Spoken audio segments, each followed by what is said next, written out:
Você já percebeu que na vida moderna, até a espiritualidade virou corrida? Todo mundo tentando evoluir, manifestar, atrair, desbloquear, como se cada passo da alma precisasse bater meta diária. Mas existe um detalhe incômodo e totalmente contraintuitivo que ninguém quer admitir. Quanto mais você tenta se iluminar, mais escuro o caminho fica. Alan Watts dizia que o problema não é o que você busca, é a velocidade com que você tenta chegar lá. E talvez esse seja o motivo pelo qual sua prosperidade não flui, sua abundância não aparece e sua paz interior escapa como água entre os dedos. O segredo não está no que você faz, mas no que você não consegue parar de fazer. Porque se você não consegue parar, então quem está te empurrando? E é justamente aqui, nesse intervalo invisível entre um pensamento e outro, que mora tudo aquilo que você vem procurando há anos: clareza, equilíbrio, despertar espiritual, conexão com o universo e a chave para finalmente parar de ultrapassar a si mesmo. Era curioso observar como aquele mentor falava, quase como se estivesse desenhando um sorriso invisível entre uma frase e outra. Ele sempre dizia que o maior segredo da transformação não estava no que a pessoa fazia, mas no espaço microscópico entre um pensamento e outro, aquele instante de silêncio absoluto, onde o despertar realmente começava. E ele explicava isso com a naturalidade de quem fala sobre o vento. Simples, fluido, inevitável. Era nesse intervalo que a paz interior, antes tão tímida, dava um passo à frente e se mostrava com suavidade, como quem revela um segredo antigo sobre iluminação e jornada espiritual. Ele costumava lembrar a metáfora de Alan Watts. A música não existe sem silêncio. As notas brilham justamente porque há um espaço ao redor delas. E da mesma forma, a vida espiritual ganha cor quando alguém finalmente percebe que está correndo demais.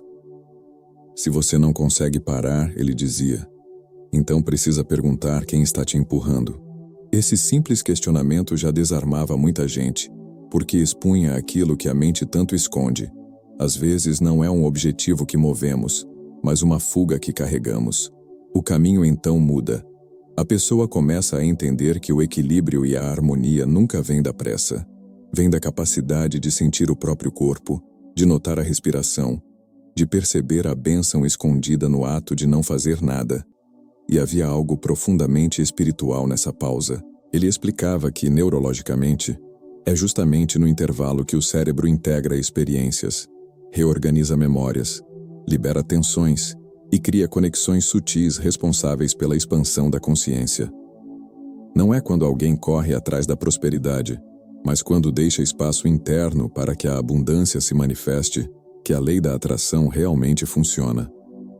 A prosperidade não gosta de ser perseguida, ela gosta de ser acolhida.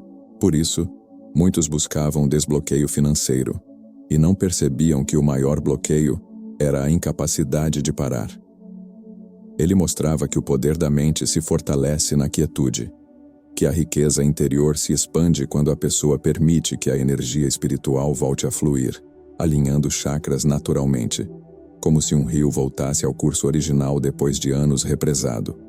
Às vezes ele contava exemplos práticos, porque sabia que metáforas são belas, mas a aplicação transforma. Pedia para a pessoa escolher um momento do dia. Podia ser o instante antes de abrir o celular pela manhã e fazer uma pausa genuína de 10 segundos. 10 segundos de autenticidade, ele dizia. Nesse pequeno gesto, a pessoa não deveria tentar meditar profundamente, nem buscar iluminação instantânea, nem praticar meditação guiada. Apenas existir, deixar o corpo sentir o próprio peso, perceber o ar tocando a pele, ouvir ruídos distantes. Esse simples exercício despertava uma conexão com o universo que surpreendia e mostrava que autoconhecimento espiritual começa onde a pressa termina. Era quase irônico. Tanta gente buscando leis espirituais complexas enquanto ignorava o ponto mais básico da vida espiritual, o intervalo. E o que mais impressionava era a compreensão de que, quando a pessoa parava, ela finalmente conseguia diferenciar o que era dela e o que era ruído do mundo. Era como se, no silêncio, uma voz antiga surgisse, sussurrando o propósito de vida com uma clareza que nenhuma corrida poderia oferecer. E quanto mais alguém permitia esse pequeno vazio, mais percebia que ele não era ausência, mas presença. Presença pura. De repente, a esperança deixava de ser conceito e virava sensação viva no peito. A mentalidade de sucesso, antes tão forçada, nascia sem esforço. A manifestação deixava de ser um ritual rígido para se tornar uma consequência natural. Era nesse espaço que a cocriação acontecia. Simples, orgânica, quase inevitável. A pausa revelava aquilo que o movimento escondia, o que realmente importa. E essa revelação era apenas o primeiro passo. Porque, quando a pessoa finalmente via o poder da pausa, surgia uma pergunta mais profunda. Uma provocação que abria portas para algo ainda maior. Algo que o próximo ensinamento de Watts deixaria impossível de ignorar. Ele sempre ria quando falava sobre o paradoxo do esforço. Não aquele riso de deboche, mas o riso suave de quem já viu esse filme muitas vezes. Pessoas correndo atrás de iluminação com tanta pressa que criam mais sombras do que luz. Quanto mais força você faz para se iluminar, ele dizia, mais pesado fica o ego que tenta carregar essa iluminação como se fosse um troféu. E essa frase sempre desmontava quem ouvia, porque tocava em algo profundo, quase escondido. O orgulho espiritual disfarçado de evolução. Era curioso perceber que, no fundo, tentar demais era apenas outra forma de fugir de si mesmo, atravancando a própria transformação. Ele mostrava que o esforço excessivo cria tensão no corpo e estreita a percepção, literalmente diminuindo a capacidade de enxergar possibilidades. A neurociência confirma isso. Sob estresse contínuo, a mente se fecha, o campo visual se contrai, a criatividade evapora. A jornada espiritual vira uma maratona confusa, e aí a pessoa não percebe que, enquanto insiste em chegar lá, perde a paz interior que tanto busca. O caminho vira estrada dura, sem harmonia, sem equilíbrio, sem espaço para o despertar espiritual. A energia espiritual fica travada, os chakras ficam como portas fechadas, e a abundância que antes tentava se aproximar, encontra uma porta emperrada. Eles sempre davam um exemplo simples. Uma pessoa tentando segurar água com força entre os dedos. Quanto mais aperta, menos água sobra na palma da mão. E ele explicava que a prosperidade funciona igual. A vida espiritual também. A lei da atração responde muito mais ao estado interno do que à quantidade de esforço. A manifestação não gosta de rigidez. A cocriação requer suavidade, presença, um tipo de força suave que lembra mais um suspiro do que uma corrida. Esse era o ponto que poucos entendiam. Prosperidade e despertar não são produtos do esforço. São frutos do espaço interno, do fluxo, da confiança, da tal riqueza interior que nasce quando a pessoa para de tentar controlar cada detalhe. Quando alguém insistia que estava tentando de tudo para mudar de vida, ele perguntava com muita calma, mas tentar de tudo é realmente um sinal de fé? Ou um sinal de desespero? Essa pergunta era um espelho, e nesse espelho, muita gente descobria que estava correndo dentro do mesmo círculo, repetindo padrões, aprofundando a ansiedade enquanto acreditava estar avançando. A mentalidade de sucesso, então, tornava-se mais sobre se provar do que sobre se transformar. E isso criava um bloqueio invisível, o famoso desbloqueio financeiro que nunca chegava, a manifestação que nunca se concretizava, a vida espiritual que parecia sempre incompleta. Ele sugeria práticas simples que desmontavam essa armadilha. Uma delas era a ação desacelerada. Escolher uma tarefa cotidiana, lavar uma xícara, arrumar a cama, caminhar 10 passos e fazê-la 20% mais devagar. Só isso. Essa desaceleração criava presença, regulava o sistema nervoso e despertava uma conexão com o universo que lembrava uma antiga sabedoria. No fim, a pessoa começava a perceber que o poder da mente não se mostra quando ela força, mas quando ela relaxa o controle. A prosperidade fluía com mais naturalidade. A esperança surgia como vento leve. O propósito de vida aparecia não como meta, mas como intuição, quase como se subisse do peito para a mente, não o contrário. E então ele explicava que o esforço excessivo era apenas uma máscara, uma forma elegante de evitar olhar a sombra que empurra tanto a pessoa para frente. E essa sombra tinha nome. Um nome que ninguém gostava muito de admitir, mas que precisava ser visto. Porque sem enxergá-lo, ninguém conseguia realmente parar de se ultrapassar. Essa revelação preparava o terreno para um dos entendimentos mais libertadores, aquele que desmonta a ilusão da perseguição constante e abre espaço para um respirar mais profundo. Ele sempre dizia que um dos maiores alívios espirituais acontece no dia em que a pessoa finalmente percebe que ninguém, absolutamente ninguém, está correndo atrás dela. Não existe uma plateia invisível avaliando cada passo. Não existe um tribunal cósmico julgando o ritmo da sua jornada espiritual.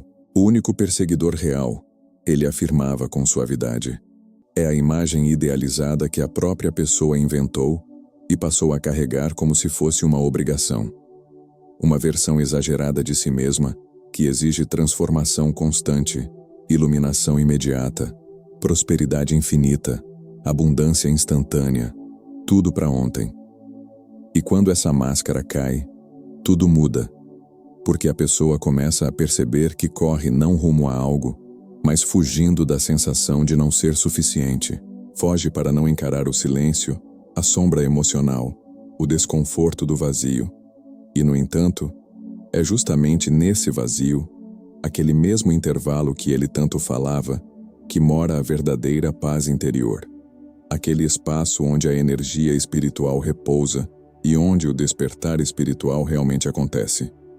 Ele dizia que ninguém precisa ultrapassar a si mesmo para conquistar equilíbrio, harmonia ou riqueza interior.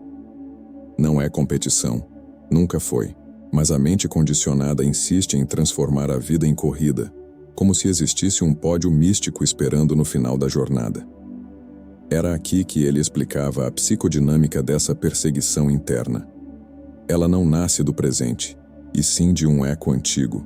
Uma voz que um dia disse que você precisava ser mais, fazer mais, provar mais. Essa voz se infiltrou nos chakras emocionais, nos padrões mentais, nos rituais de manifestação e até na forma como a pessoa interpreta a lei da atração. Ele mostrava que quando essa voz dirige a vida, a pessoa não está cocriando com o universo, está apenas obedecendo a um fantasma psicológico. E esse fantasma é sutil, porque sussurra com força. Ele diz que a vida espiritual só vale se for perfeita. Diz que o propósito de vida só é válido se for grandioso. Diz que a prosperidade só existe se for impressionante. E quando alguém acredita nisso, perde a própria abundância natural, perde a esperança genuína, perde o poder da mente que nasce da autenticidade. Ele gostava de usar um exemplo simples e quase engraçado. Uma pessoa caminhando num parque, sentindo que precisa acelerar porque alguém atrás dela pode estar julgando a lentidão. Mas quando ela olha para trás, não há ninguém. O único alguém estava dentro dela. A imagem ideal, a cobrança interna, o ego espiritual vestido com roupas de progresso. E essa percepção transformava tudo. Era como se a pessoa respirasse pela primeira vez depois de anos prendendo o ar.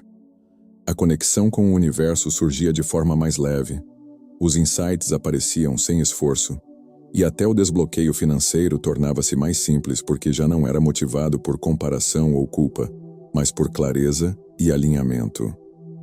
Para ajudar nesse processo, ele ensinava um exercício poderoso. Avalie se sua pressa vem do amor ou do medo. Ele pedia para a pessoa pegar um papel e escrever 2 frases. Estou correndo porque amo o que estou construindo. Estou correndo porque tenho medo de não ser suficiente. E então, com sinceridade, marcar qual das 2 era real naquele dia. Esse pequeno gesto quase ingênuo trazia uma expansão da consciência que mudava padrões, porque quando a pressa nasce do medo, a manifestação trava. Quando nasce do amor, ela flui. É simples assim. E quando a pessoa entende isso, Um portal de equilíbrio se abre diante dela. Um que não exige velocidade, mas presença. Essa é a verdadeira espiritualidade aplicada à vida prática. E é justamente nesse ponto, quando a pessoa finalmente larga a falsa perseguição e sente o alívio profundo de simplesmente ser, que um novo ensinamento começa a emergir. Algo mais fluido, mais orgânico, mais natural. Como se a própria vida estivesse convidando para um ritmo diferente. Um ritmo que se parece menos com corrida e mais com rio. Um movimento novo estava chegando. Ele sempre dizia que a natureza tem um tempo próprio e que esse tempo não precisa da nossa aprovação. O rio não olha para a montanha pensando se está atrasado. A onda não tenta se provar para o mar. E apesar disso, tudo flui com perfeição. Quando ele falava isso, uma paz interior surgia quase imediatamente, como se algo profundo lembrasse que a vida espiritual não é sobre correr, é sobre retornar ao ritmo natural, aquele que mora dentro de cada um desde o nascimento. Um ritmo que o despertar espiritual não exige que você alcance, mas que você lembre. Ele explicava que esse é o ponto onde a transformação deixa de ser esforço e vira respiração. É onde a pessoa percebe que prosperidade, abundância, manifestação e até desbloqueio financeiro acontecem com muito mais facilidade quando ela não se violenta para chegar lá. Porque quando alguém tenta controlar demais o fluxo, cria resistência. Mas quando se deixa guiar pelo pulso interno, aquele que não segue o relógio, mas segue o corpo, a energia espiritual começa a se mover como água, abrindo caminhos antes invisíveis. Os chakras se alinham sem esforço, a lei da atração responde com mais precisão, e a conexão com o universo se intensifica, sem rituais forçados, sem ansiedade espiritual, sem aquela pressão de ser sempre a melhor versão. Ele amava uma metáfora que aprendeu com Watts. Nenhuma onda tenta ser maior que a outra. A onda apenas se expressa, dança com o vento, sobe e desce conforme sua natureza. E ele mostrava que quando a pessoa tenta ser a maior onda, acaba se comparando o tempo inteiro, criando tensão, afastando a harmonia e bloqueando a própria prosperidade. Mas quando ela percebe que às vezes sua natureza é ser onda, e às vezes é ser maré, tudo se encaixa, o caminho se torna suave, a riqueza interior se ativa, o poder da mente se expande, o propósito de vida deixa de ser um enigma e vira uma sensação, um direcionamento silencioso vindo de dentro. Para que essa compreensão não ficasse apenas no campo das ideias, ele entregava um exercício prático simples e poderoso. 30 segundos para perceber o tempo interno. Ele orientava assim: sente-se, coloque os pés no chão, feche os olhos e apenas observe qual é o ritmo natural do seu corpo naquele exato momento. Não tente respirar mais devagar, não tente meditar profundamente. Deixe o corpo fazer o que quiser, rápido, lento, irregular, suave. Ele dizia que esse é o primeiro passo para voltar ao fluxo, parar de tentar corrigir o próprio ser. E quem praticava esse exercício começava a notar algo curioso. As decisões ficavam mais sábias, as emoções ficavam mais estáveis, a manifestação ficava mais cristalina, e uma esperança silenciosa surgia como brisa na alma. Era a expansão da consciência acontecendo na prática. Ele reforçava que quando a pessoa retorna ao ritmo natural, ela entende que espiritualidade não é fuga do mundo, mas presença no mundo. A vida deixa de parecer uma escada e vira uma dança. E nessa dança, a pessoa percebe que não precisa ultrapassar nada, precisa sentir, precisa ouvir o movimento do próprio rio interno. E é nesse ponto que a magia acontece. Ela para de forçar a vida e começa a cocriá-la. Começa a sentir que a abundância se aproxima sem esforço, que a harmonia se instala sem luta, que a transformação se torna inevitável, não por pressão, mas por maturação. É aqui que a pessoa descobre que prosperidade real tem mais a ver com fluidez do que com velocidade. E quando esse entendimento se consolidava, algo muito especial começava a surgir. Uma percepção profunda, quase poética, de que tudo aquilo que parecia externo Paz, leveza, direção, propósito, sempre esteve dentro dela, esperando apenas o momento em que ela pararia de ultrapassar para finalmente ouvir. E essa revelação prepara o terreno para um início poderoso, algo que você vai sentir logo na introdução que está por vir. Então, no fim das contas, talvez o maior erro nunca tenha sido a pressa, mas sim acreditar que você precisava correr. Porque agora você já sabe, é no intervalo, no silêncio entre um impulso e outro, que sua mente se reorganiza, sua energia espiritual se realinha e sua vida começa a mudar de verdade. E, se você chegou até aqui, eu te pergunto, com sinceridade, o que aconteceria se pela primeira vez em anos você parasse de ultrapassar a si mesmo? Que tipo de abundância surgiria? Que tipo de prosperidade fluiria? Que portas se abririam se você apenas respeitasse o seu próprio ritmo? Seja honesto consigo. Em qual parte da sua vida você está correndo de algo e não em direção a algo? Em qual área da sua jornada espiritual você está forçando quando deveria permitir? E mais importante, que nova versão sua pode nascer quando você começar a se mover como um rio, constante, presente, profundo, em vez de se esforçar como uma maratona que nunca termina? Agora é com você. Aplique, teste, sinta, permita. A vida só muda quando você muda o movimento interno. E se esse conteúdo te despertou, te provocou ou te fez enxergar algo que estava escondido nos seus próprios intervalos, então não deixe passar. Se inscreva no canal, ativa as notificações e continua essa jornada comigo, porque ainda há muito a revelar. E você sabe que já está pronto para o próximo passo.